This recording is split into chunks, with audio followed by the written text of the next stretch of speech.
We are on starting a new episode of High Social Podcast.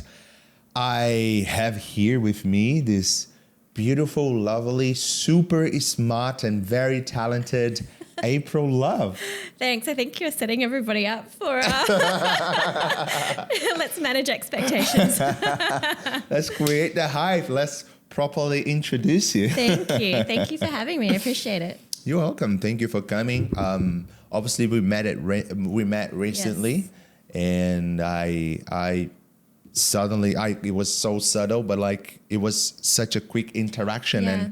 and I quickly realized how Yeah. talented you are and how smart and all the amazing things you Yeah, work with. You thank should you. be proud of it. Come on. No, I am. Don't be I am. humble here. Yeah, look, I'm pretty awesome. What can I say?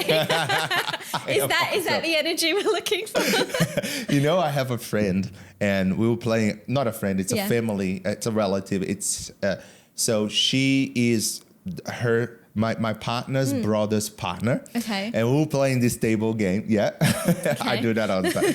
And then we were playing this table game, and she was like, "From now on, you gotta call." We were playing the game, and Yeah. you have to call the person something, and they choose the name they want to Okay. be called. Her name is Emilia, and she wanted to be called Emilia is the best.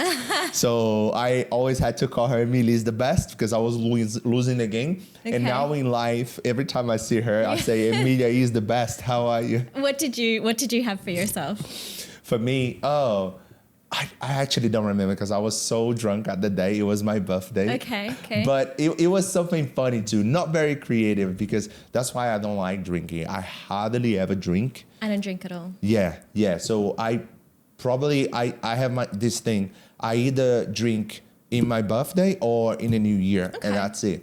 But when I drink, it's a disaster. All right, so I'm going to ask you then, because you didn't remember, now you have to come up with it now. Oh, you got me on spot.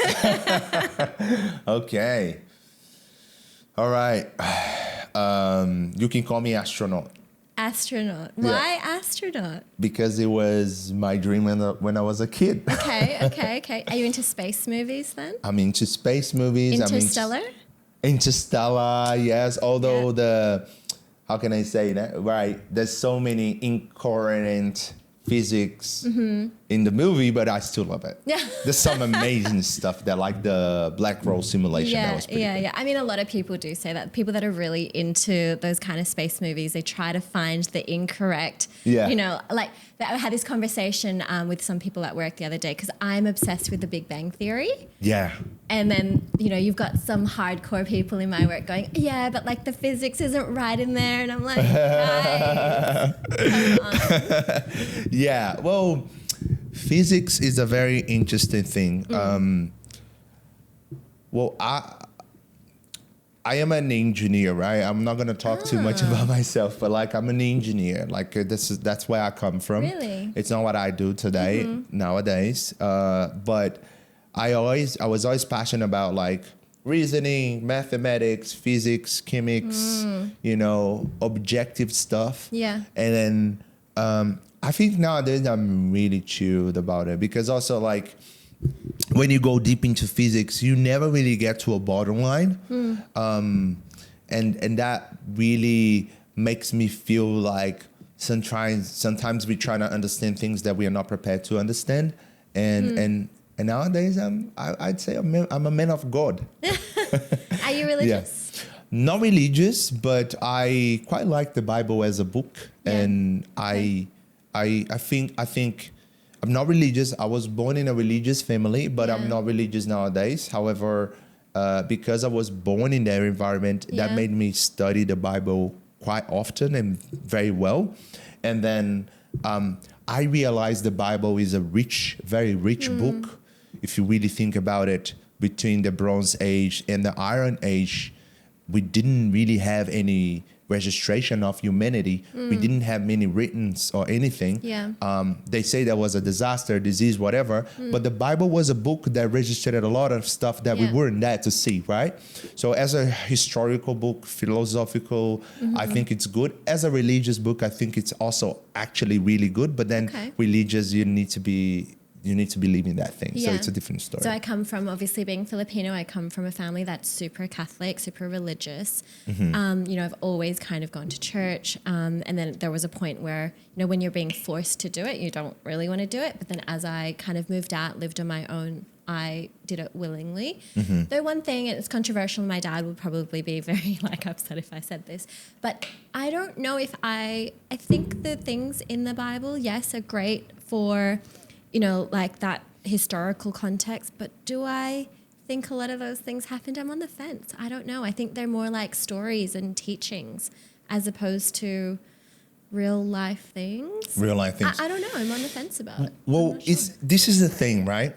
So if you look at have you been to Egypt? No. Yeah. So when I was in Egypt, I was looking at the walls, right? Like a tourist, Yeah. not like a historian. Just like you go do the tour, whatever, you pay, go. And you see a lot of like supernatural stuff in the drawings, right? Yeah. So this is the thing. Okay. Tell me. The kingdom of Israel existed. Yes. Okay. The kingdom of Judah existed. King David, we can't really prove that he existed, but the first person that historians can prove existed, I think it was King David, third generation. Okay. And the way they know he was King David related was because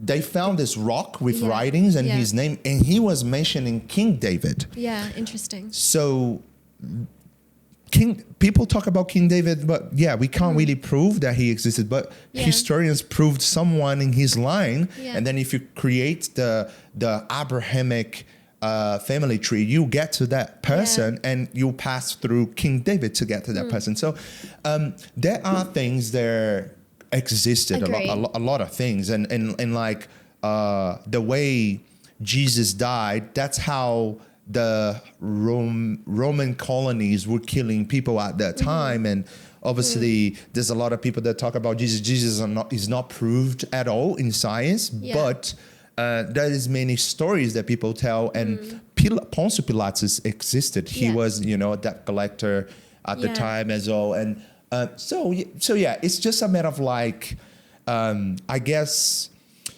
I also think when people write history, they input their own. Agree. Yeah. And so I agree with you. I think that these things and these people existed, but the extent of which things happened the way they said it did is where I kind of question it. Sorry, Dad. Yeah. Well, I don't think there's a problem at all. I actually think it's, you see, me, I studied the whole Bible. I know things that most people will not know. I haven't even studied the whole Bible. Yeah. The thing that pisses me off is the amount of religions. Yeah. I don't think if there was one way, if Jesus came to do one way, I think there should be only one religion. But because we are humans and we are so complicated and we fight each other and we think about ourselves and nothing else, we had these leaders at the time that decided to go different ways and take everyone with them. So you have like Christianity wants one thing and then became the Orthodox Greek Church and then the Roman Catholic, and then things were just like, and I don't quite agree with that. That's the thing that stops me from being on a religion. I do believe the Bible is a supernatural book, though. I feel like it's the most important book in history, which is proven. There are things in the Bible that no one else registered, so and they all make a lot of sense. But there's no science. There was no anyone to come and really check things at that time. Right, so there's a lot of references. Is Brazil a pretty Catholic? It's the most Catholic country in the world. Okay. Yeah, Brazil is very Catholic. I wasn't born Catholic. I was born in a Protestant religion. Yeah. And that's the thing, like Catholic, Roman Catholic, and then Orthodox and Protestant. And you know how Protestant came up? No. So Martin Lutero, Oh, have you yeah. heard about him? Yeah. So yeah, it started with all that. North Germany, people fleeing to the US. Now US is the most Protestant country. Why? Because all that stuff. Yeah. Anyways. We just we went down a bit of a rabbit hole there. yeah. It's a big rabbit hole. I want to talk about you though. So tell me. you said your family is religious. So Yeah. where can we start? First thing, I feel like how April Love became April Love. Like, how did you end up in Australia? Tell me more about that beginning. Okay, so I was actually born in the Philippines, in Manila. My family came here when I was 6 months old. My grandma, she had 14 kids. And one of my mum's sisters was already in Australia. And so she brought our family over with her eventually after some time. And then, so I grew up here. I grew up like out near, actually we kind of lived everywhere. Like we started in like the northern beaches. Then we like kind of moved out, I don't even know, it's like out far west, like near Richmond, Windsor, that area. Yeah. And then my parents kind of settled in the Hills District. And I went to school in a place where there was like probably 5 Asian people. It was pretty wild. Like, it was very like Anglo-Saxon, and I never felt that I fit into school. Yeah. And I remember in my year, there was like, I think maybe five Asian people. One was like adopted and grew up in a Anglo-Saxon family. The others were like maybe half, Asian, half Australian or something like that. And then there was me. And so like, I just kind of feel like I'm really happy to have that experience though, because I think that really shapes who you are as a person and who you become. Yeah. But at the time I felt totally outcast. I remember people would drive past come past our house in the suburbs. My brother and I would be out on the front yard playing, and these kids, probably because we looked different or something, they would be throwing rocks at us, like throwing rocks at our house. And That's they'd crazy. be like, go back to China. And we're like, we're not even from China. I'm like, at least if you're going to throw shade, get it right. Yeah. What language do they speak in Philippines? Is that Tagalog. Right. Yeah, so it's Filipino Tagalog, yeah. Right. It kind of comes... There's like a Spanish lineage because like the Spanish conquered Philippines, the Americans came, so we can, when you go to Philippines, everyone speaks English. But it was just a wild experience. And then when I left school, I went to uni. I went to UNSW and it was all Asian. And then it was like, whoa, what's going on? It was like 2 polar experiences. Yeah. Wow. Crazy. So what did you study at uni? I studied law. Law. Yeah. Yep. Wow. So I did that for like 7 years, I think in total is how long it kind of takes.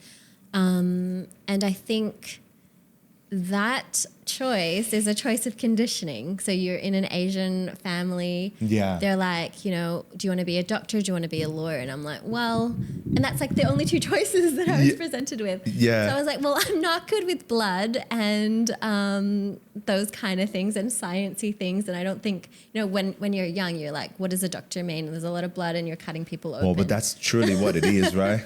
Oh my God, I couldn't do that too. So I chose law. And then that was it. Like I didn't know what my other preferences were.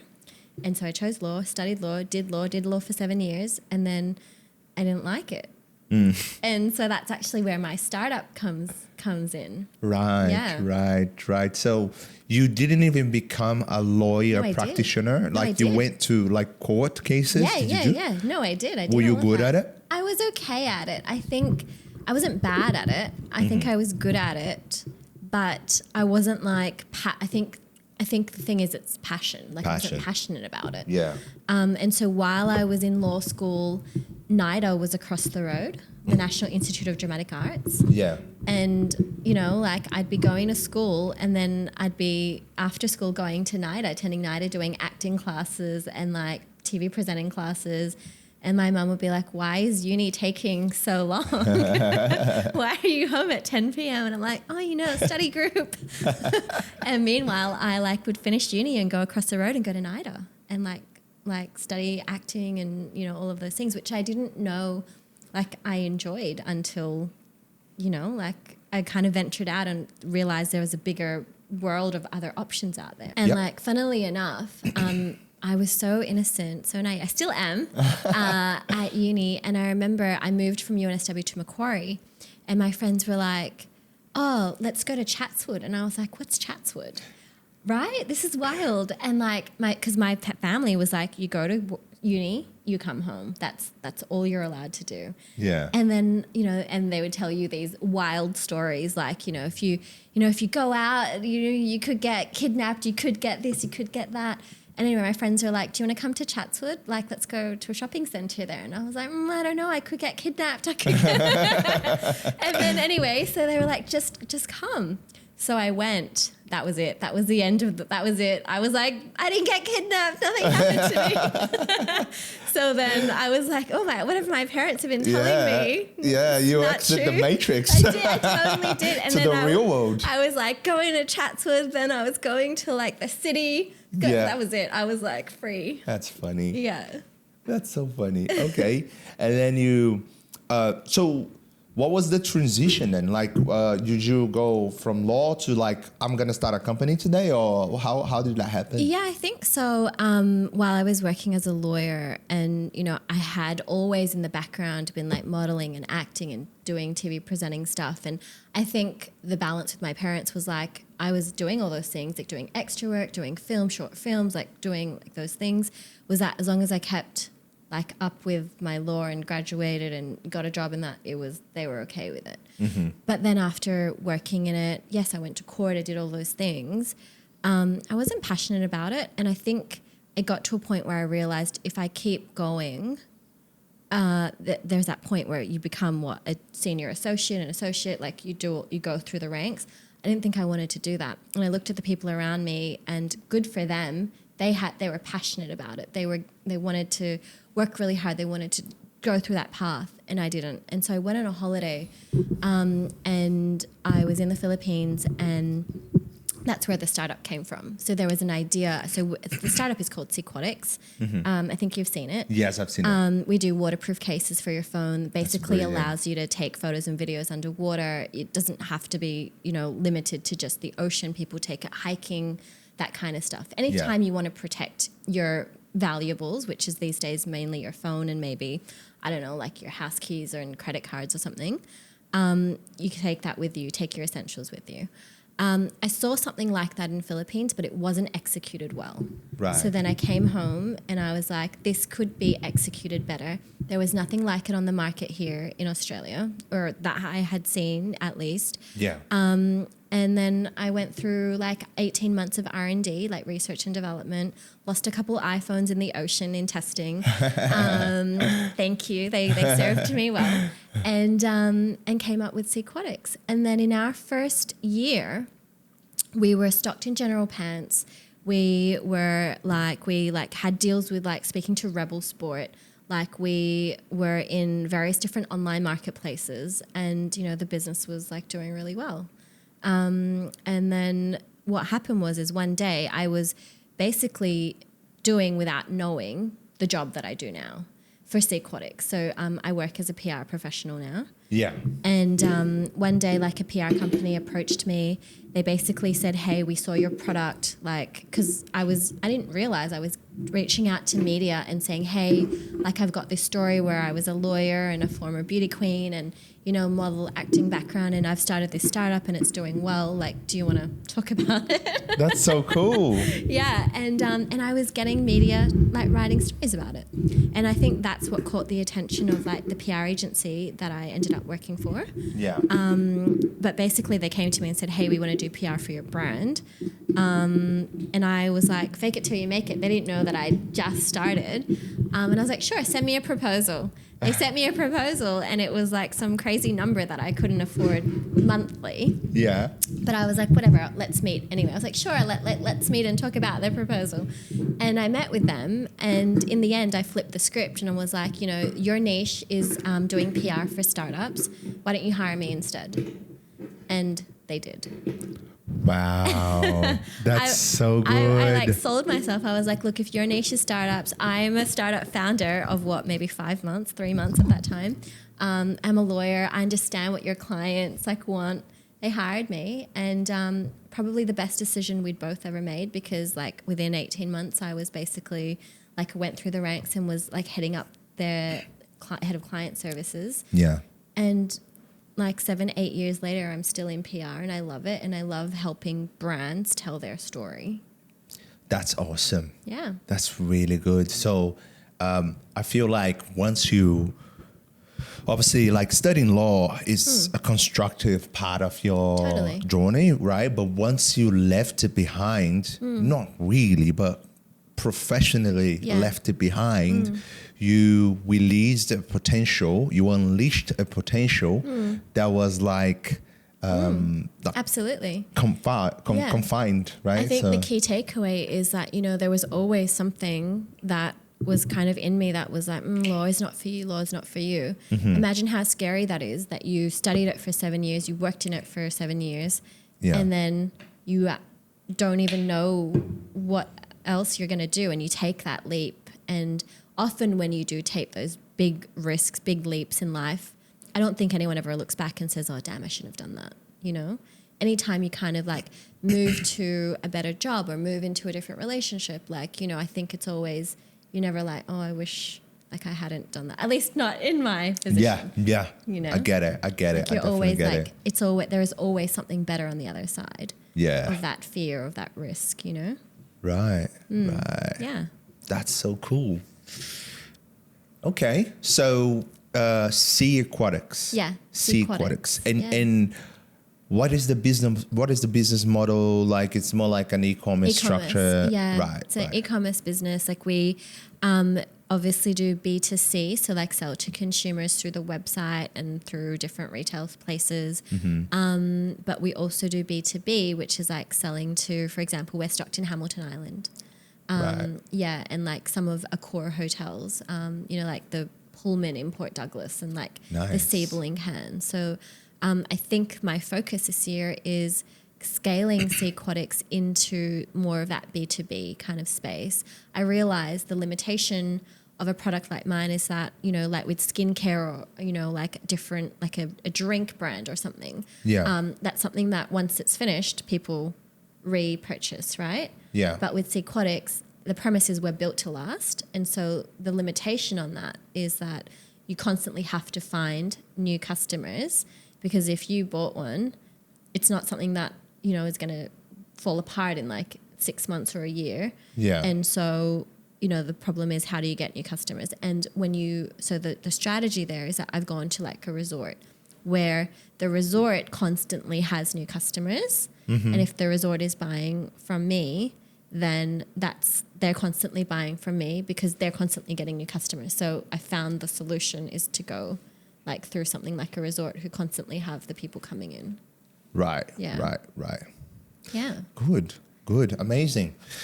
All right. So from the Philippines to have rocks throwing away in the middle of a bunch of like locals, natives and Aussies, and then in an Asian community straight away in court. Yeah. Then I'm leaving all that behind. I'm starting my own business. And if you want, I can become your PR and boom. And modeling and everything. Yeah. So how do you manage your time? Like what do you do to keep all that going? Well, I think this is a really great question, because I ask myself the same question. How do I manage my time? It's funny because at work, I work really hard in my professional career, you know, and then for Seaquatix, I work really hard in that. And at the moment, yesterday I had time in lieu because I was working a lot out of, you know, the general scope of hours. And it's funny, some of my colleagues said to me, if we see you online like on your day off, we're going to ask IT to kick you out of the server. So when you ask me, how do I manage my time? I think yesterday, it's also a good lesson in taking a step back and like, you know, actually re-energizing yourself, right? Right. So like I work really hard in my Seaquatix space. You know, I want to try and find time for like friends, family, myself, and then like just doing nothing. And sometimes I think I need to be conscious about taking that break, because yesterday, for example, I was like, oh, well, I'm in the middle of trying to look for an investment property. And so like yesterday I filled my morning with like meetings with like financial planners and like, you know, property planners and this and that. And then I was like, actually after that, I was like, I could have kept going, and that's still a form of working. Yeah. And I went, actually, no. So then I went and saw, like I said to you, I saw my friend who just had a new baby, and then another friend who lived close by also had a new baby. So I was like, logistically, like using my time effectively. Yeah. Like, and doing things that fill my cup up, like seeing friends and seeing your kids and being there for them, is kind of like how I structure my time. Yeah. I think my time is super valuable to me, and so I don't want to waste it when on things that, I don't know, like I like to be efficient, basically. Yeah. Yeah. Yeah. Are you like that? What do you like? Yeah, I'm like that. Although if it gets to a point that I want to do nothing, I don't do anything. Mm-hmm. But like I can. But that's good, right? Sometimes. Yeah. I like to do that. Yeah. Not do anything. But like, for example, last week I found something really, really mind-blowing about AI. Tell me. I'll tell you in a second. I'll tell you. Not this bullshit like, oh, ChatGPT. No. Like I found something that people that work in development, people that really do hard work in the back end, people that really do hard work to get things from the ground. Yeah. It's revolutionary. Nobody teaches you. I had to find it for myself. I didn't sleep because I could see myself finding it. Oh my God. And if I found, that would solve me so many problems. I probably can't tell you in the camera though. You whisper it to me. I'll tell you later. I will tell you after. I promise you I'll tell you. Okay. But it's so many problems in my life, and the problem is the good stuff people won't tell you. When you see people going online, creating courses about it, trying to make money teaching people about it. They've already made so much money of it 4 or 5 years ago. Okay. That's how it works. Oh my gosh. That's how it works.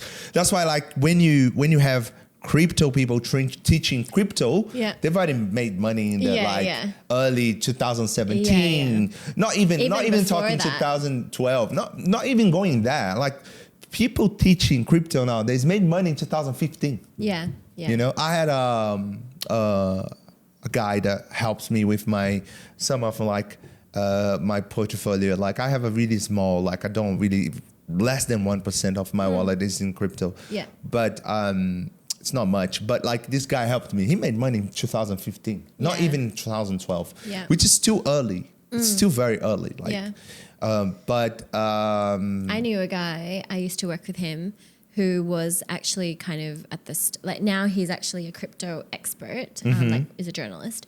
And he made a lot of money on crypto in the early stages. I'm talking like in the millions. And then I think the story is, and it's online, I think he lost it, almost all of it. And then like now he's like, I think he's reinvested. I think he might have like maybe gotten money back from it. Yeah. But he's now an expert in crypto. In this space, right. That's interesting, but yeah, so I'm that type of person. Like if I have something that I'm obsessed with and I want to get it done. I don't need to be obsessed. If I want to get job done, I'll get it done. Focused. No matter if it's 24 hours, 48 hours, I'll get it done. I won't stop. It's good. Like sometimes I think it's good to have that. Sometimes it's good, right? When you need to break through something. Yeah. But normally I try to be very like, because lately mental health, physical health is being a thing for me. So I try to go on a routine. I grew up thinking one day I won't have a routine. One day I won't have a routine. I will just like work whenever I want. I do think humans need a routine to avoid like bad habits and be productive. I think you need a routine. Yeah, do you think like that? Absolutely. I think like for me, like the gym is really important for me. You know, like because I think when you're so busy, you're so like thinking. That gym is like my kind of like downtime. And you're doing something good for your body. It's good for your mind. You know, I used to meditate a lot. I haven't been doing that a lot lately, but I do feel like there's a lot of value in going inward. But these days my mind is like, there's too many things going on, but I need to find the time to do it. But having a routine is really important. And when I did have a routine, it was like I'd wake up, I'd meditate, I'd do some body movement, then I would start my day. Yeah. You know? Yeah.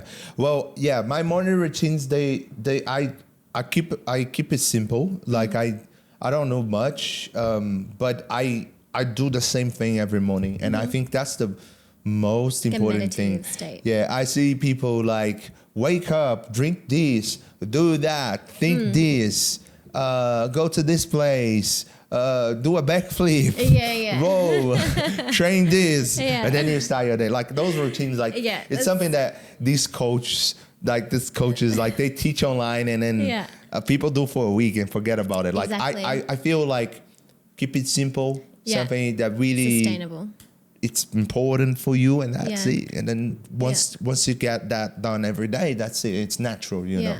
I feel like sometimes like when you miss like doing something in your routine, like for example, if you used to wake up and then you would meditate and then you wouldn't do it, I feel like that totally changes how the day then runs. Yeah. I think having that peace and quiet to yourself in the morning really sets the tone. It does. Yeah. It does. Yeah. How you rule your day. My day is a bit complicated because I work in different time zones, like I told you. So the time zone in Brazil, it's completely opposite. So when you're starting your day here, the day is finishing there. Yeah. So I have to go to bed late and I have to wake up early. Oof. Not because I'm this Superman. It's just because I have to do it, because I have to communicate with people there when they're starting that day, and I have to check on them when they are finishing that day. Yeah. And that's night here, morning here. That's pretty tough. How do you like deal with I don't have to do it every day.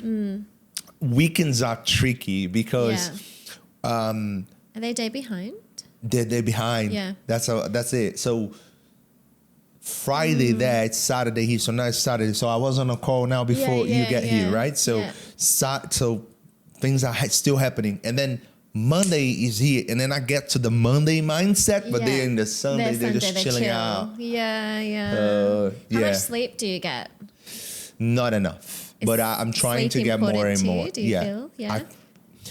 This is the thing. Like, I feel like lately my mind changed in a bunch of things. Some people call it maturity. Some people call it evolving. Some, diverting your life to a different direction. But I do feel like my mind changed a lot. Right? I was always this guy. No, you're a man. You're supposed to be stressed, not sleep. Go after it every day. That's it. That's what you build for. You build for that stress. Every day is a battle, and come on, you sleep when you get rich. Yeah. And then. Like lately I realized this, like your body, life is so fragile, and I feel so lucky for having the opportunity to do all the things that I've done in my life and still be a healthy person. Yeah. I don't have any problems with my back. Very good. I don't have any problems with my knee, muscles, brain. I don't have any problems with my digestion, anything. Yeah. I can eat anything. I don't get sick. Very good. So I want that to keep going. Yeah. I know one day will. Yeah. It's not gonna be like that, but like I want to keep that going as long as I can. Like I read something, and like if you don't get enough sleep, it does like I need to find it, but it's something like it does X amount of damage to your immune system. Like even not getting the optimal, what is it? Is it 7 or 8 hours? If you're getting 5 or 6, like the amount of damage that does to your immune system is like you know, I don't know, like Ridiculous. equivalent to Yeah. 60 hours. I don't know, something. I'm making Yeah. this figure out right now. Yeah. I get and it. so like, but for me, I need sleep. I'm a little person, but I need a lot of sleep. And so like people, it's funny, people ask me, I think I was having this conversation with someone yesterday. They were like, you know, what's your sleep pattern? And I'm like, to be honest, I'm awake for not a very long amount of time. And my friends know this. They're going to invite me out. Like, actually, a good friend of mine invited me out. He was like, oh, do you want to do something like, you know, yesterday, like Friday night? And he's like, and I'm like, yeah, okay, we can have dinner. He's like, and I said to him, what are you doing afterwards? He's like, I know that you'll be like in bed by 9:30. So I'm still, my night starts when you go to sleep. People book, like, I'm only awake for a certain amount of hours in the day. People book me for like, you know, don't talk to me after like 9:30 because and even if it's on a Friday or a Saturday, like. Yeah, I'm like that too. Don't invite me for anything after, even like, I don't like things after 8 p.m. I don't like it. Like I'm the person that will get to the party early and leave earlier. Excuse me. Yeah, because I don't drink, like I told you, don't drink. Me neither. I don't know any substances or anything. Me neither. So, and I've never done it. That was never my thing. Like I don't want to. I used to party really hard when I was traveling the world. I've been to over like 35 countries. Yeah. I lived in 5 countries. Yeah. So I was like a party animal without drinks or substances, right? Yeah. But I'm in this point of my life, like, please don't invite me for anything late. It's such a, like, I don't want to. Like, I will work late, but I don't want to be out late. Yes. Oh my God, I'm the same. Yes. You know what, when I was, and I did the party thing because I used to host like a music TV show, right? And that required me to be in the clubs late at night. Yeah. And I used to take some of my girlfriends with me, and God bless them, because like when at the time, you know, you're out with their clients, I'm talking like, you know, would interview people like Calvin Harris or like Avicii or things like this. Yeah. And like, that's a big party drinking culture. And one of my best friends, whenever I would get given a shot by like the people, I would pass it to her and she would drink it, and bless her, she was so smashed from all the tequila that she had to drink on my behalf. Oh my God, Sam, if you're listening, like, thank you so much. But yeah, like, it's just like, I've never been a big drinker, never really been into any of that stuff. I have nothing against it, but. Yeah, me neither. But now we have so many options, right? There's like mocktails and this and that. But I find that with dating, that's really hard because in Australia, the culture is like, you know, like when people say, hey, do you want to go to a bar or do you want to grab a drink? And I'm always like, Yeah. Like, to be very honest with you, when I was dating, and I'm not saying to offend anybody, I nothing against people who drink or do stuff, right? But when I was dating, when I was on Tinder, all these apps, right? If a girl said, let's go on a date, let's grab a drink, I wouldn't match it straight away. Yeah. Wow. Yeah. I like that. Yeah. Maybe I need to. Straight away. Yeah. Or let's grab a drink, a match. Yeah. Done. Okay. Gone. So when people, so not as brutal as that. Maybe I need to. I need to be. That's why I gave the heads up. Like, it's not for everybody. I understand that. Like, people don't care. Yeah. You know. But I think I'm always, when people like, let's grab a drink, I'm like, let's do brunch. Pretty much, right? Pretty much. What about brunch? Or like, Yeah. you know, brunch. I like, and also like, let's grab a drink is like indicates it's going to be a nighttime, and you and I are in bed, like, you know, Yeah. 8, 9, 9:30. Yes. I did not used to be like that. I've been like that lately, but especially now that like my thing overseas is kicking in, so I need to be on spot, right? Yeah. Some people rely on it, so I try to wake up early. You know. Yeah. Sometimes I tell them, listen, I'm not gonna be here at the end of the day, but I'm gonna be here early. Yeah, So yeah. please. That's why I like to do my morning really well. But yeah. So what is the perfect? So it would be the perfect date for you, a brunch? I think brunch is nice. It's like in the daytime, there's light. Yeah, not too early, not too late. Not too late. Yeah. You know, like you take alcohol off the table, like I mean, I guess there are brunches with alcohol, like bottomless brunches, but like it's kind of more of like a relaxed environment. It's, you know, kind of chill. But what if like, cause wine in Australia is very common and people drink wine, and like I've seen these studies, right? Nowadays you find studies of everything, right? So I feel that's my rule for nowadays. Nowadays people lack common sense and they have a bunch of studies. Before, knowledge wasn't decentralized. Yeah. So it was really hard for you to find studies, scientific articles. Now you find science of everything. If you want to prove that chair is not real, you'll find a scientific article, science article about it, right? Yeah. So people lack the common sense, but they have all this fake science. But I read this article that 1 glass of wine a day is good for you, right? Yeah. So I guess some people, they'll have some wine. Like some guys, even if you're going on a brunch, a guy might order some white wine or something. Would you mind that? No, it's my preference that I don't drink. Ideally, the partner that I want is not someone that like is drinking all the time. Like I don't mind if they have a drink. Like, you know, I mainly date Italians. People that know me know this. So wait a second. Are you single now? I am. Okay. Oh, interesting. Yeah. Interesting.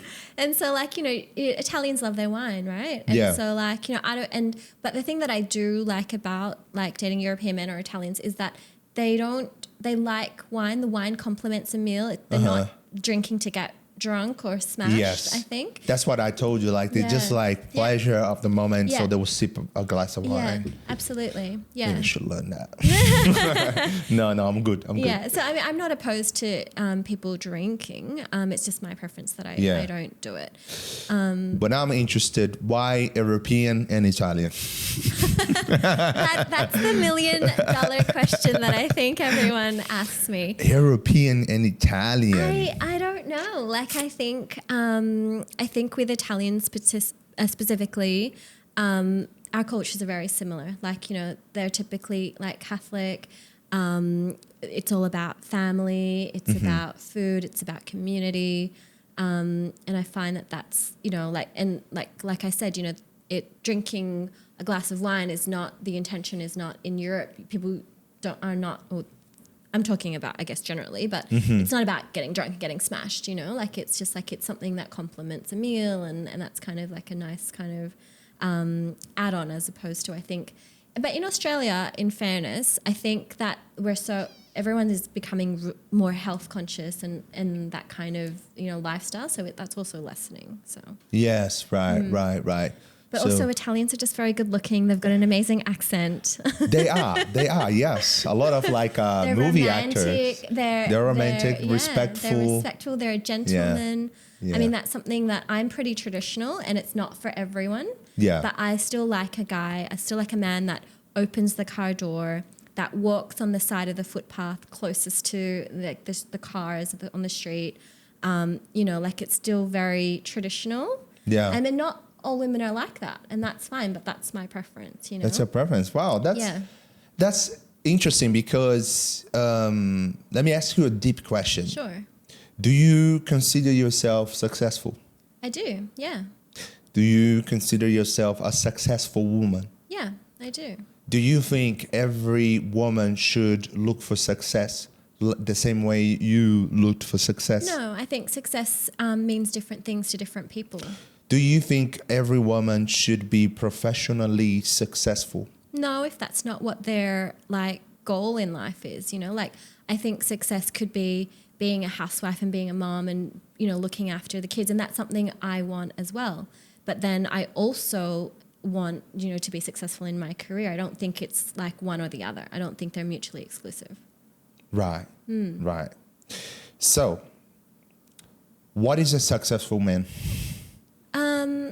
I mean, for me, I like a man that's in his masculine, right? And I'm in my feminine energy. And that's like a man that, you know, is a leader and wants to protect and wants to provide for his family. And that allows me, because in my career, I think I'm so like you said, a successful, you know, this really driven, really... Mr. Dependent, like our friend Neil. Yes. But that doesn't necessarily mean in my relationship space I want to continue to be in that energy. I want to be like more nurturing and like homely and, you know, like gentle and softer. And I think, you know, the relationships that I thrive in is when the man is in his masculine, I'm in my feminine. That doesn't mean that he's like super macho or like, you know, he has to pay for everything and I just have to do all the housework. That's not what I mean, right? So a successful man for me is someone that is, you know, a leader, that's ambitious, that, you know, wants to provide, wants to protect, that takes initiative. That's kind of what I feel, you know, someone that loves what they do. And they're passionate about it, and yeah, they just want to do like, well, they want to grow, you know. I think that men and women shouldn't compete with each other. They should complete each other. Yes. Nice. Okay. Is there a price tag for that? Is there like, so when you say it's cool what you're saying, I totally understand and agree. But because you said you're successful professionally, and that comes with money, right? And so when you look at a man, are you expecting him to make more money than you or less money than you? Or there's no price tag here that does not matter? I don't think that there's a price tag that, oh, they need to be earning a certain amount of money. I think that it's more about, are they ambitious? Are they looking to improve? Do they want to grow? Like, it's more of like those qualities. Yeah. There is a price tag in being a successful woman, in my experience, is that when I have gone on dates, men feel intimidated. Okay, that's where I didn't want to say that. Yes. But the thing is, like... But that's what I want to get at. Yeah, absolutely. And I've actually had men say to me on dates, oh, don't you think you're quite intimidating? And my response to that is that's more of a reflection on the man than it is on me. Yeah. Because I think when you're a successful woman, a man that's not intimidated by that knows that a successful woman can help that man. Like the word in Filipino is ascenso. Like it helps them reach their goals. Is that in Spanish? It's probably ascenso is like to ascenso. We have the same word in Portuguese, like ascenso. Yeah, what does that mean in Portuguese? It's like elevate. Yeah, elevate. Yeah. That's exactly the word. And so like a man that feels intimidated by a successful woman is not the man that I want to be with, in all fairness. But a man that kind of sees it as a positive thing, that sees a successful woman helping him achieve his goals, push his goals, and vice versa. You know, like I think that's why I'm attracted to ambitious men, because they push me to be better instead of being complacent. And that's not for everyone, but that's the kind of man that I want. And as I said earlier, it's like a man that and a woman are not meant to be competing and feeling that level of intimidation. In fact, they should be completing each other. Complementing each other. Yeah. But this is the thing, right? Me as a man, I understand that nowadays the man is what he produces, right? So when I remember my dad is a father for like 7 kids, plus kids that weren't even his kids. So our house was like 12 people in the house, right? And my dad was the one carrying everybody on his back. And so me, if I was on a date with you and I'm not more successful than you, that would make me uncomfortable. I would put myself in that spot, but it's just me. Like, I don't mind of you being successful. I would actually really like that. Push you to, like, why would it make you feel uncomfortable? If I made less money than you,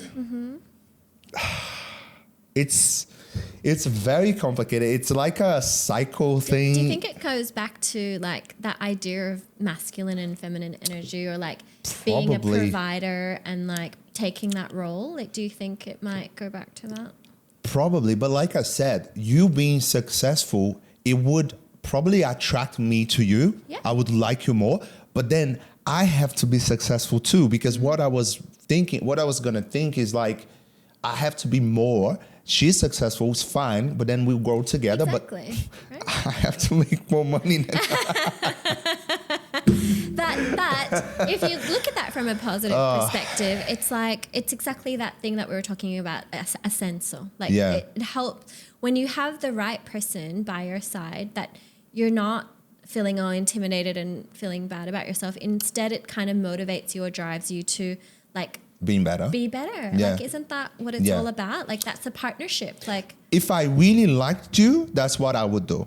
I wouldn't move away from you. I think the guy that moves away, he's super insecure. Yeah, like, agree. If it was me, I was like, I gotta be better. So, like, I would be better. I think that's the right attitude to take. Yeah. And it's not just like, in fact, I was dating someone, and he was like amazing. He was successful in his own right. And in fact, he pushed, and this is why I like this in a person, when you learn from someone. He pushed me to want to be better. And I think that's how a great relationship works. Exactly. And the only reason why it didn't work is because we weren't aligned on future goals, you know, like marriage, kids, and you know, that kind of thing. Is that what you want? You want to get married and have kids now? Yeah, absolutely. I think, like, you know, I've, you know, set myself up to a place where I can do that or feel comfortable to do that. And so I'm just looking for that guy that's not going to feel intimidated and that's going to want to do that with me. And I find that, and this is a generalization and this is just my experience, but basically I find that the reason why, going back to your question, why I date European or Italian men, is I feel that while I love Australia, I love the culture, it's very laid back, that laid backness translates into dating. And I just feel in my experience that, like, Aussie guys or guys that grew up here feel like they can put the minimum amount of effort in and that's enough. Whereas, like, European men, hard workers. Yeah, like hard workers. They truly know how to court you and know how to, you know, like, take you on a picnic or make like effort. Whereas I just find that Aussie guys are like, oh, let's go to a bar and that's enough. Like, I don't, and I'm not saying that's a bad thing, and I'm not saying that, like, people don't want that, but that's not what I want. That's not you. Yeah. What about Brazilian men? Well, have you heard about them? I don't really know many besides you. So you don't know any Brazilians at all, like people? Not I mean, you know me now, but like, I mean, if you have any recommendations, I'm open to it. I mean, you guys have some gorgeous people. I mean, Alessandra Ambrosio is like, I mean, isn't she? And Adriana Lima, they're like, the biggest Victoria's Secrets. Like Gisele Butch and Tom Brady's wife. Yeah. I mean, they're Brazilian. And, I like, mean, they're not together anymore, I think. I mean, you guys have got like some really good, like, good food, like, you know, good food, amazing food. Churrasco, Brazilian barbecue is like barbecue. One of my favorite things. And I used to be, actually, I'll tell you a story. I used to be vegan. I was vegan for 5 years. And my last meal before going vegan was churrasco. Yes, no, definitely. We have a beautiful culture, good food, good people. But yeah, it's up to women to. Yeah. I don't like to talk too much about it because I know there's rumors, right? Yeah. About every nationality. I don't like to feed into. What are the rumors? I don't know enough. What are the rumors? Tell me. Are they good or bad? I think it depends. It really depends. I've heard people saying bad. I've heard people saying good. My partner will probably say good. Yep. Other people will probably say bad. Okay. You know, it really depends. I feel like obviously what you said makes sense. But I feel like when it comes down to the relationship as a whole, I don't think the nationality plays a big part. I think the values a person has plays a big part. Yeah, so absolutely. You can still be an Aussie guy and still have the family values and understand like what makes people happy. Like that's what I told you. Yeah. People nowadays lack the common sense and they Google everything. And that's what the problem is, because when you Google everything, like you start finding references on social media that won't really match to the reality. Yeah. Right? So it's not a good thing. No, and I agree with you. And I mean, it's just in my experience, the data that I've collected. Yeah, no, 100%. I get it. I get but you. But like, I just find that what I have found as an average is that, you know, the Italians or European men still have that traditional kind of. I can definitely see that values. happening. I can definitely see just a guy from, I don't know, like from the shore, from the Shire or whatever. Oh, let's just grab a beer. And then you have an Italian guy, no, let's go to this restaurant. I know it's really nice. Let's Boom. go to an art gallery, museum. Yeah, I just feel. But then the guy, the Australian guy might just say, "Let's go away. Let's go camping." That's something they like to do, and let's have beer in a bush. I mean, I'm not opposed. It's just a different style, I guess. I'm not opposed. I'm open. I'm not like. I mean, it just so happens that I've only been dating Italians, but I'm open to that. But anyway, let's see what happens. You know any good Brazilian guys? Let me know. Well, there's many. In Australia, there's many. So Brazil. Where do they all hang out? Where are they? Well, this is the thing. What are the places you lived in Sydney? Like Northern Beaches. Always mainly in the east though, so like Waterloo, Coogee, Kensington. Right, yeah. Well, there's a lot of Brazilians in Manly, I can guarantee, but maybe not at your time where you were around. There's a lot of Brazilians in Bondi, Coogee, Maroubra, all the beaches, because there's lots of people from Rio de Janeiro here, and they love the beach. Who doesn't, right? Me. Yeah. I don't love the beach. You don't like the beach? I deal with it. I don't like. No, we need to dig I don't into like this. What do you mean? You deal with it. So if you say there is a pool and there is the beach, I'll go to the pool. Why? Because I'm an engineer. Okay. And when you're in engineering, you study how people treat water. Okay. And you study how they dispose water. Okay. In every country. Okay. In every country. And then you start realizing things, and then you study water as a civil engineer. You study chemics that goes into the water and things that people spill in the water.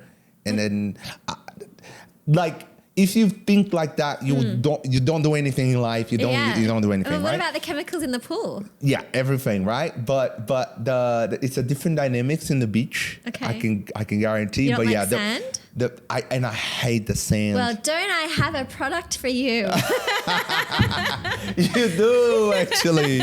You probably do. Don't I have a product for you? You're the solution person here. I know. We've got sand-free towels.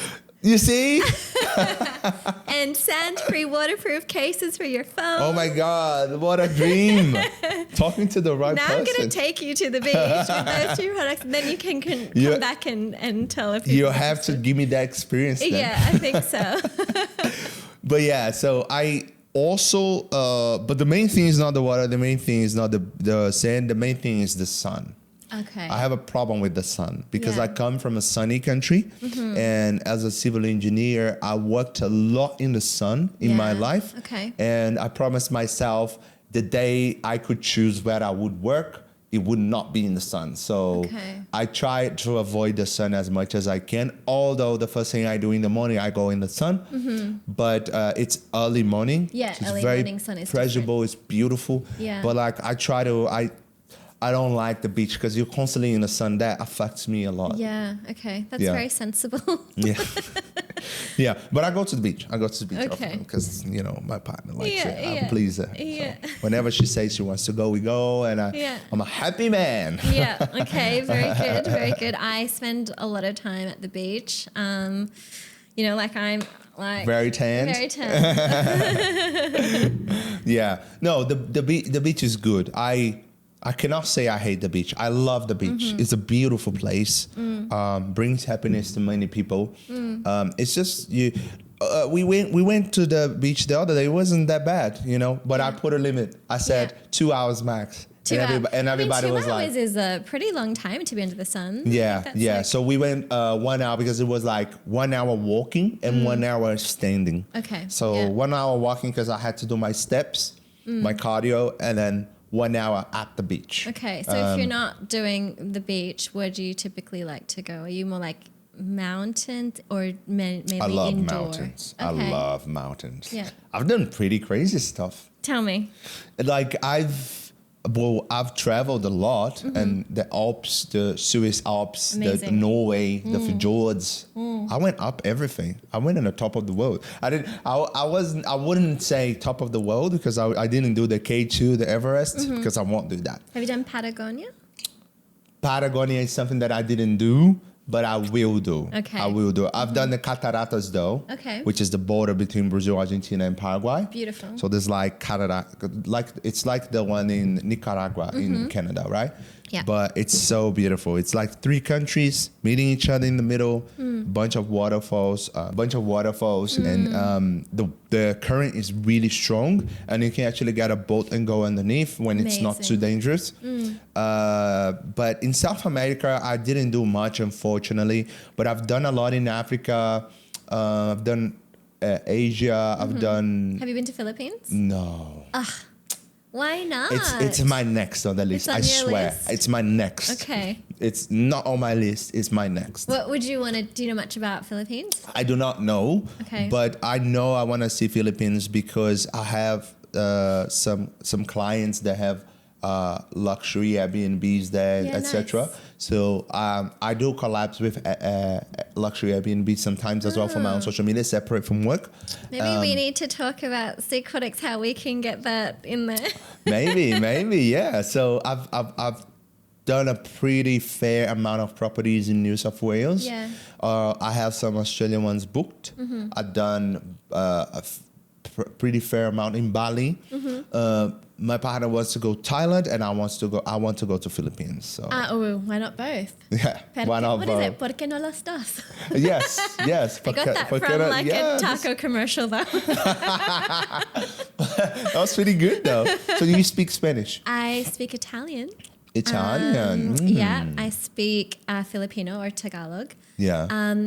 But there are words that are similar in Tagalog and Spanish. Like, I think like cocina is kitchen. Is that the kitchen. same? Yeah. Cocina. Yeah. Oh, yeah. And then like we say como está, which is like, is it similar? Como estás? Como estás in Spanish? Yeah, so it's kind of similar. And como você está in Portuguese. Yeah, okay. So similar. Yeah, all those languages, they come from Latin. So Yes, yeah. they're very similar, like Spanish, French, Italian, German? Romanian, Germany, no.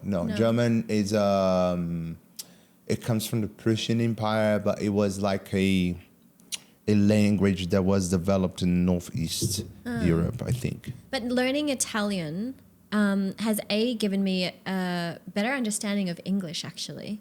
And also like because it is similar to Spanish, like I think I'm able to pick up pieces. But yeah, like I learned Japanese in uni.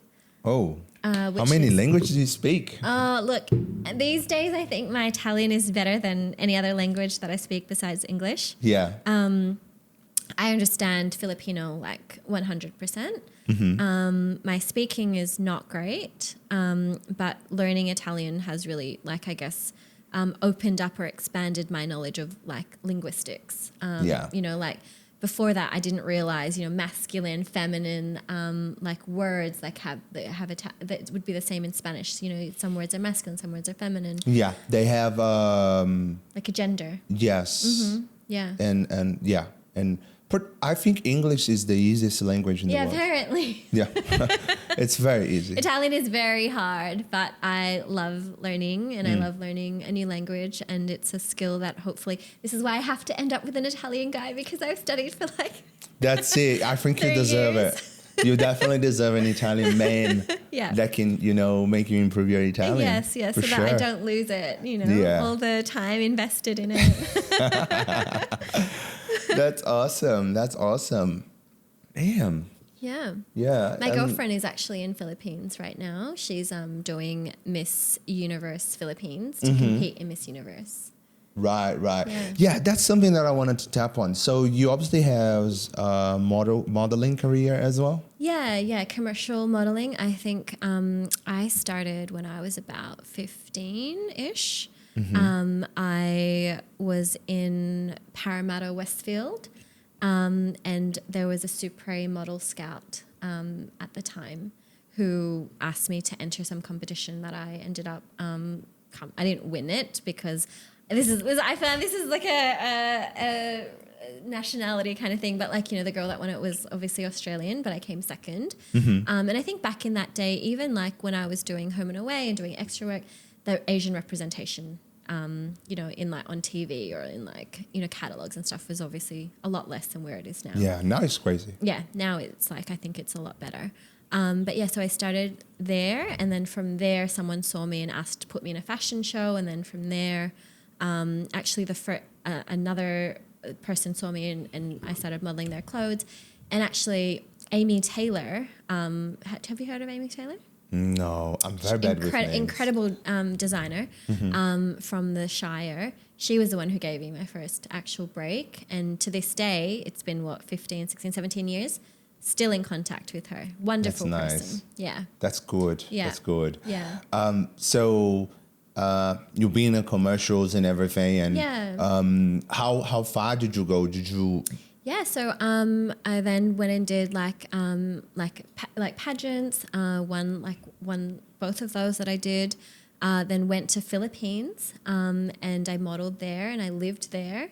And I guess, you know, I also modeled in Japan. And yeah, in the Philippines, like in terms of how far I went, I guess I had a billboard. Oh, yeah. Good. For like a condo. It's like an apartment complex. Do we have them here? Yes, we do. I think we do.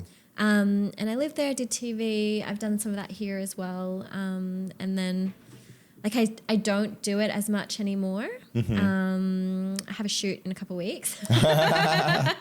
Wow. But it's more of like now, less of like a primary focus, you know. Now it's like Seaquatix is the main focus and like kind of like scaling my life in the right direction. Yeah. But I enjoy it and I love it. And I love being in front of the camera. I like... a natural evolution from there was that I then kind of like taught models, you know, how to pose, or like I did life coaching with them. My best friend, Kimberly, who's doing Miss Philippines Universe over there, like I'm kind of, she's not only a good friend, but I'm kind of like a sounding board for her, like, you know, just kind of coaching her through it. So yeah, you have to look her up. She's gorgeous. I will for sure. Totally think she's going to win. So, so you are coaching her, you said, right? Yeah, in a way. She's got a team of people around her. I've obviously not there in the Philippines with her, but like, you know, I'm her sounding board if she wants to like talk through, you know, like questions and answers, or just like general like kind of like mindset advice, that kind of stuff. Someone to talk to that's not in her immediate circle. Yeah, I'm there to help her. Yeah. Nice. Wow. Lawyer, head of PR, entrepreneur, polyglot, model, international model. That's like a full hand. I don't think I'm doing enough. No, I'm you're like, doing, what the hell am I doing, man? You're doing a lot. Oh my God. That's very interesting. I would definitely be intimidated. But me, I'm very competitive.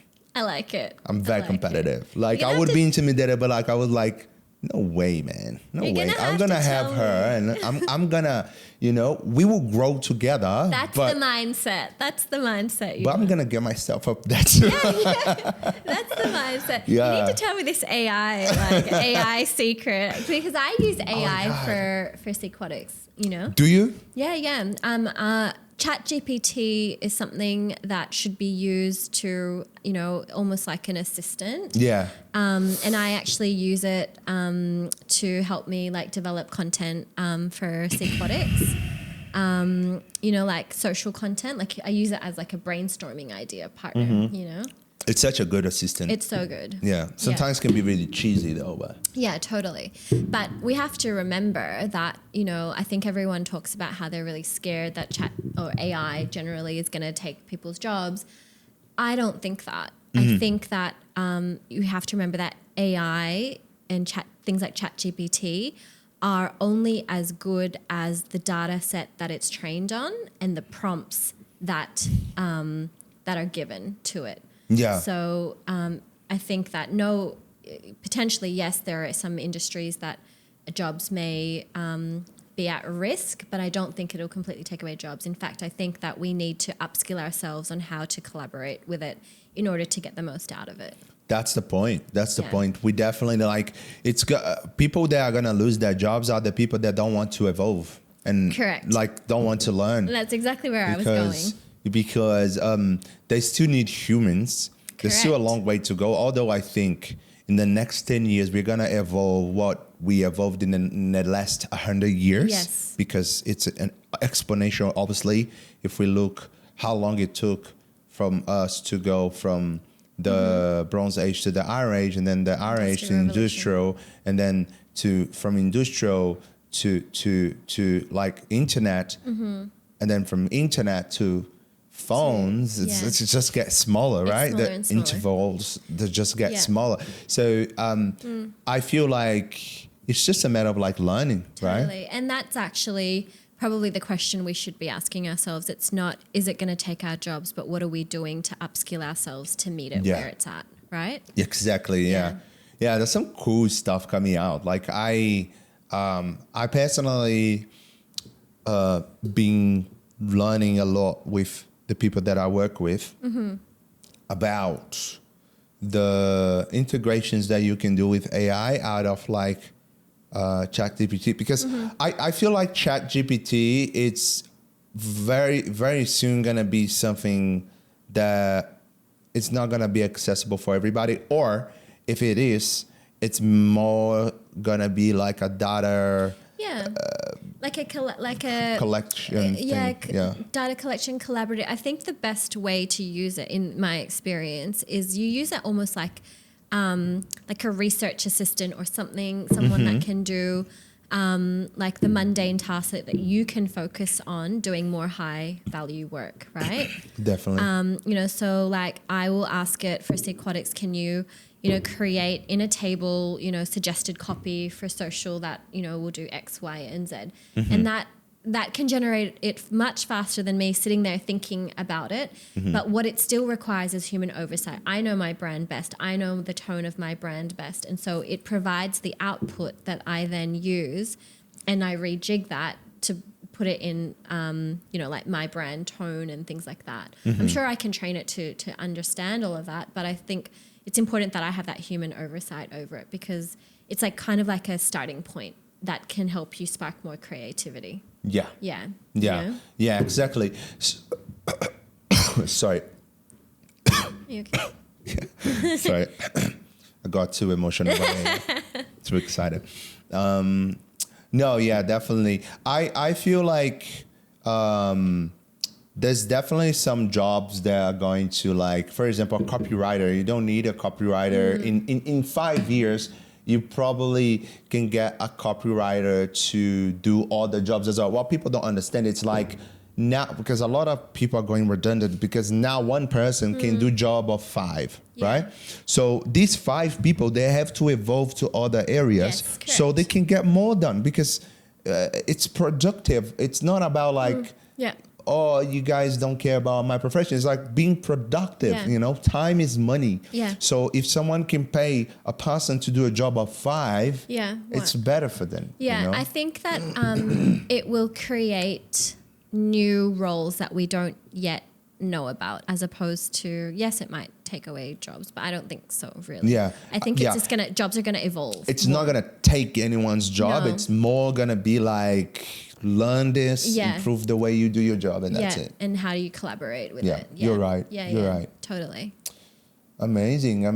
I have to tell you, but tell me. Oh my God! I'll tell you as soon as we finish. I'll tell you. Okay. Amazing. One thing that I wanted to ask you. Because you mentioned AI, and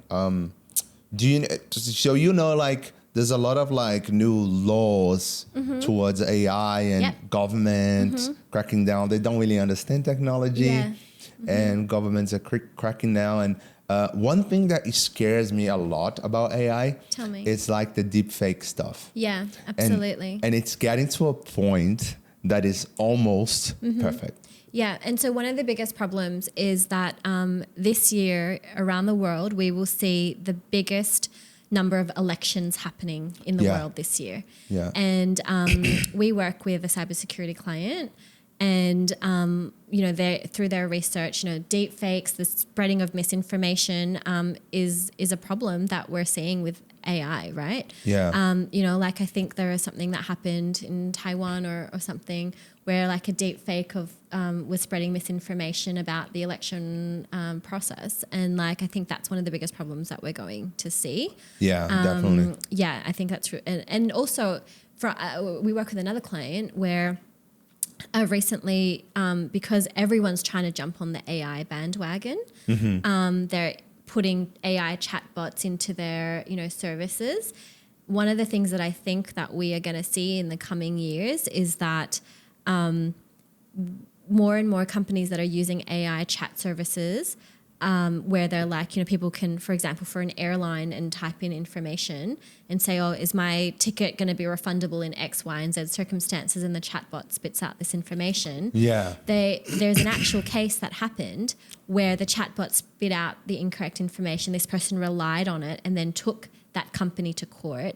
We're going to see a lot of that. Right. And they actually won against the company because in essence, when it comes down to from like a legal regulatory perspective, the company is responsible for the information that it's seeding out. It's considered like, misleading and, false information and deceptive conduct. And that person won that case. And I think that's something that we may start seeing more of where relying solely, and this is why human intervention is still super important. Super important, yeah. Because the data that it spits out is purely relying on the data set that it was trained on. That's the same problem with self-driving cars. The reason why they are not practical yet, if an accident happens, who is the fault? Yeah. Whose That's fault an is it? interesting, well, yeah. Legally, think about that's it. an interesting... Whose fault is it? Two robots, boom. Two people, two like BYD Tesla, boom. Yeah. What happens? Oh, I don't know. Like, I don't want to...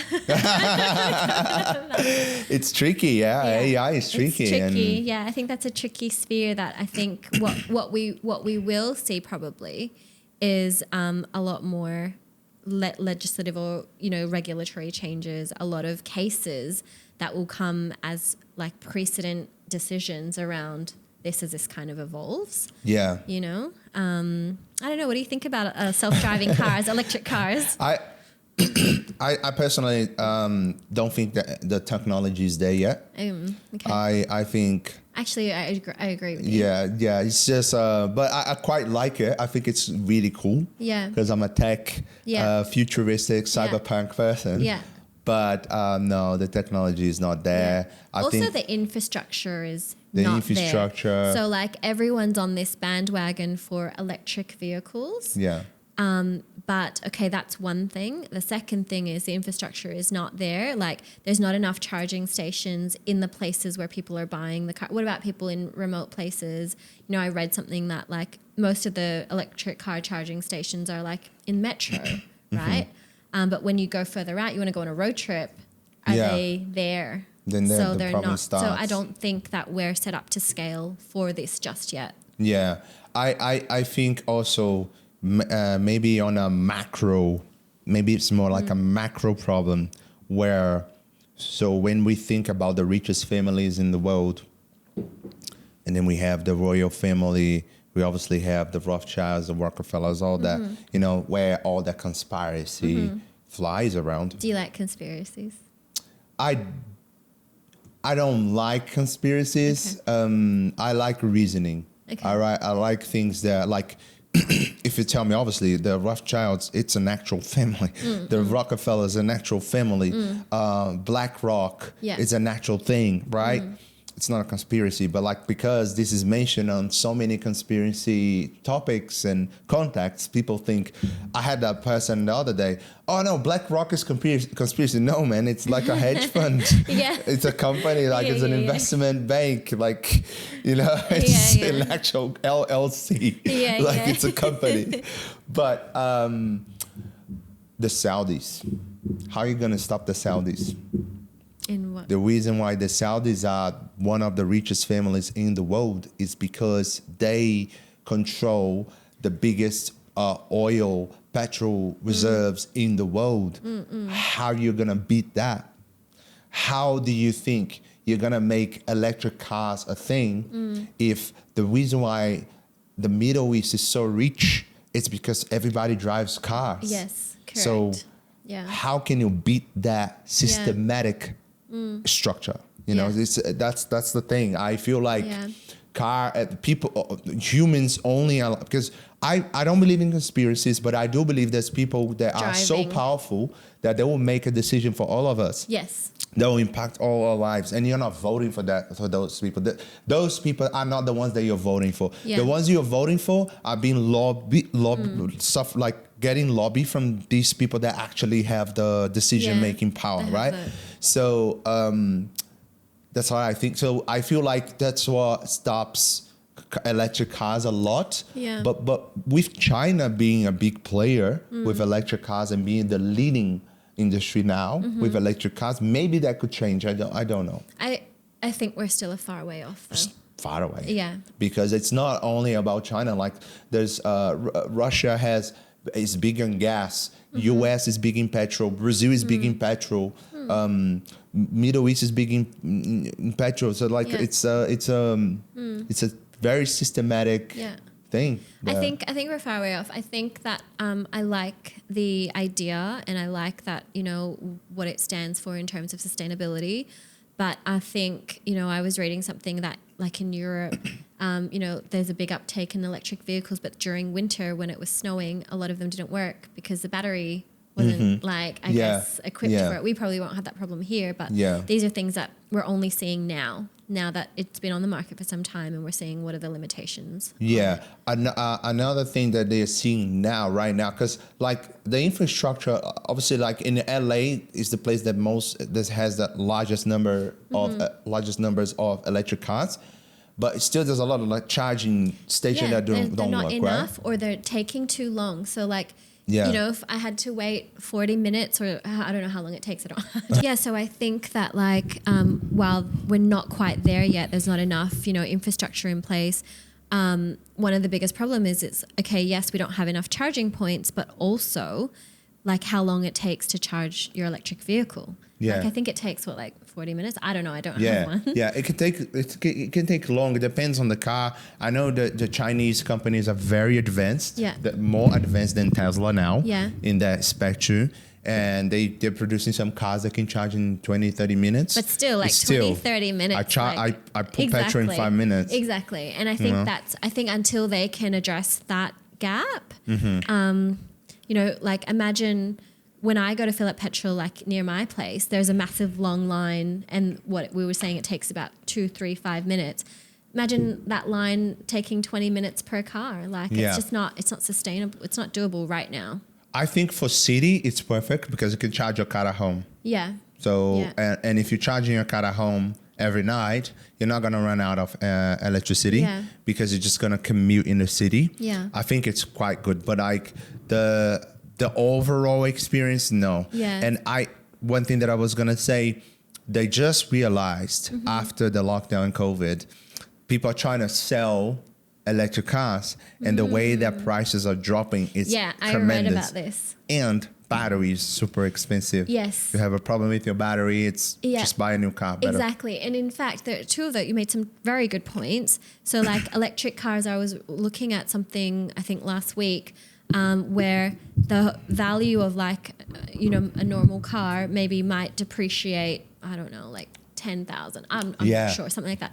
But the value of an electric car depreciates by something like 40,000. Sometimes triple, Yeah, something ridiculous. So I don't think we're quite there yet. And then another thing I was reading was, in order to combat the problem that we were just talking about, the time that it takes to charge, I think someone was telling me in China, maybe, what they do is you drive your car in, and instead of charging the battery, I think it's almost like, a pit stop at the F1. They just replace the battery. They pull it out, they put a new one in. Yeah. I mean, I don't know how that works, but apparently it might take 10 minutes instead of the 20 or 40 minutes that it's taking. Right. Because they have like pre-charged batteries that they pull your one out and they put a new one in and off you go. Right.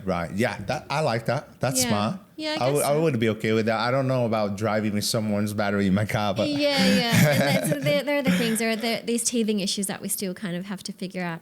I'm thinking about possibly changing my car soon, but I'm thinking hybrid at this hybrid's point. better. Yeah. I think hybrid it's okay. Yeah. Depending on the car though, because some cars they are hybrid, but if you put on the map, it's not really saving any petrol.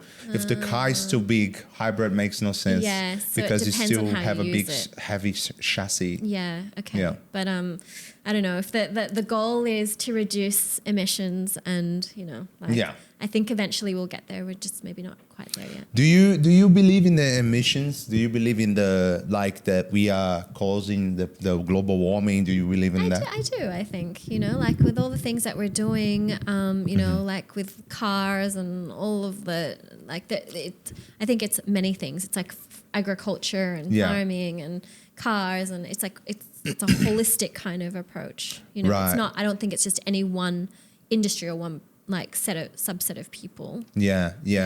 Because they say to produce the batteries to produce the electricity, you need to burn coal and that creates so it's like, will there ever be like a truly sustainable way of doing things? But this is the thing. They even say there's some theories, some good theories. Like I said, I don't like conspiracy, but I like to evaluate different points. Because I growing up as a civil engineer, I worked a lot with like environment like dams, hydroelectrical plants and stuff. We have a lot of them in Brazil because Brazil is a water country. Yeah. So we have a lot of hydroelectrics going. But some people have some really good theses about the global warming has nothing to do with or what we do has not much to do with the global warming. It's just like a moment the Earth is going, and it happened before. Interesting. Have you heard about that? Not really, but I think that's an interesting theory. Yeah. You should search some more. Like I was reading some. I was actually watching this TED Talk. Thing. It was very convincing. Obviously, I'm a person that I'm going to listen to something. I'm not going to believe it straight away. But I think it's very convincing, like the way that he was showing how Earth was changing in a prehistorical and the cycles that Earth goes to. I think there's a level of just only hearing it now. I think there's a level of truth to that, but I also think that we cannot deny that we are also we cannot deny the fact that you're breathing into an exhauster is affecting your body, like you're breathing. I feel like when I go to nature, to far from the city, my breathing gets so much better always, because you're like in the middle of cars all the time.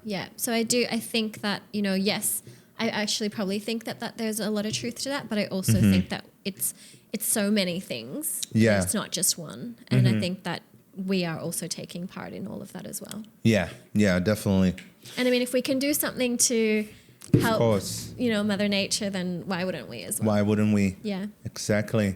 But yeah, that's a very interesting discussion. I do think though. So I was watching. So the country Guyana, French Guyana. Okay. So South America was colonized mostly by Spain. Right? Brazil was one of the only countries to be colonized by Portugal. That's why we speak Portuguese, not Spanish. Yes. But obviously there were other people there too. Like in South Brazil, you see a lot of Italian. You would love South Brazil. You see a lot of Italian descendant people. There's a lot of German people. South Brazil is like a new country in Brazil. Like you see a lot of different features, right? More European and there's Dutch. There's a lot of colonies there that were different from the rest of the country. And there is this country just above Brazil, which is Guyana. I think that's how you pronounce. Okay. And then in English. And then they had this interview with the BBC News, Okay. and Guyana just found a reserve. They just gained the technology access to a huge, I think, oil reserve or gas reserve, something like that. Something that you're just gonna go in, dig into fuel, and that's gonna affect the atmosphere and all that story, right? Yeah. But the president of Guyana had this argument back and forth with the BBC journalist because, and I quite agree with him. Okay. Because this British journalist said, but why are you now exploring all this oil? You're going to affect nature and you're going to cause global warming, all that stuff, right? Yeah. But this is the thing. Guyana is part of the Amazon forest. Yeah. So do you know Amazon? Yes. So it's the biggest state in Brazil. And then we have this huge forest. People call it the heart of Earth because it's the most important forest in the world. Yeah. It's huge, massive, right? Biggest forest in the world. And it's a very important source of nutrients, of breathing for Earth. That's why the whole world look at it. We got to make sure we really pay attention how we treat. It's a big thing for Brazil. Totally. And for United Nations as well. And so everything that happens there needs to be very careful. And but the Amazon forest is like, it's like almost, I would say it's 15% of Brazil territory, but then it goes to Bolivia, Colombia, Guyana, like it's big, right? It goes beyond that. Yeah. And the president put a good point. Yeah. He's like, where are the forests in England? Yeah. Where are the forests in Germany? Where are the forests in France? Yeah. Where are the forests in Portugal and Spain? You guys wiped out all your forests. You guys explored your land. Yeah. You guys explored your colonies with the imperialism in the 1800s, in the 700s, in the 1500s. You guys explored everyone, sources, still do it in Africa. And now that we found something that can make us richer, that can make our citizens live better. Yeah. Okay, it's gas. Yes. Okay, we're going to cut down the forest. Yes.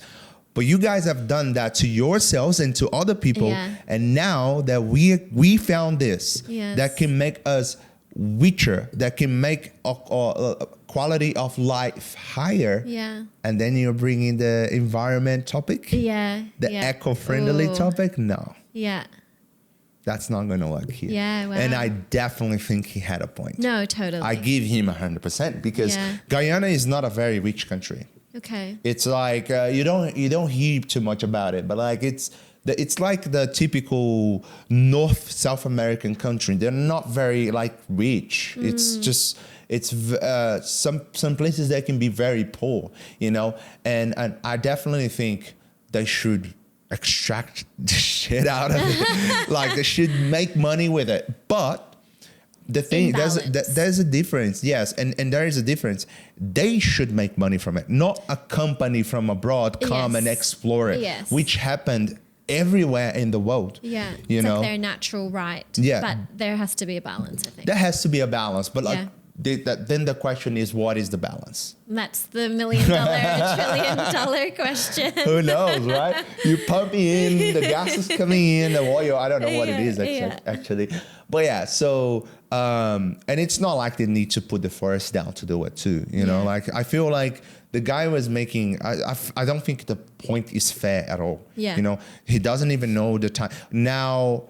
There's like the fracking technique. There's so many techniques to extract oil and gas from things and from the underground, and it's not like it really depends. I think if so, I think doing it in the ocean, I think it's more dangerous because then you have oil leaking and that's more dangerous, and that's what mostly Australia does, US, England, Like when I was in England, I was a civil engineer. I was gonna be an offshore engineer. Yeah. And a lot of the fuel comes from the West England. Yeah. Between Ireland and United Kingdom. that sea over there. I forgot the name. Yeah. Yeah. We've tackled such big issues on this podcast today. That's good. That was a good conversation, though. I feel like you have so many similar ideas to me. I definitely felt challenged, though. Yeah, like Well, you're really smart, girl. You set up the podcast in the beginning, and you got what you asked for. Like, I would be intimidated going on a date with you. Don't say that. I would probably not bring those topics up. No, don't say that. I am totally not intimidating. Like, look at me. Well, yeah, when I look at you like that, maybe no. I'm so not intimidating. I'm like 5'1", like this little cute. When you start dropping your diplomas and titles and conquerors, and I'm like, wow, okay, here we go. Bring me some wine. Not to get drunk. Not to get drunk, yeah. But yeah, thank you so much for coming, though. I really appreciate your time. It's good to understand your vision on things. You know, I definitely think it's very challenging for a man. It's very hard to be a man today. Yeah. We're living on a very scary time to be a man, and I definitely see guys being intimidated because I think what makes a man confident, it's a lot to do with money, you know. Yeah. Men get confident, like you can see yourself as a teenager, and when you start working, you become confident straight away as a man. You know, not for every man though. But you do have a boost of confidence when you're making money. So I think that a lot of men find their value in like how financially stable they are in their life. You know? And I mean that's still part of those traditional values. I think that's where that's rooted in, right? Yeah, definitely. But yeah.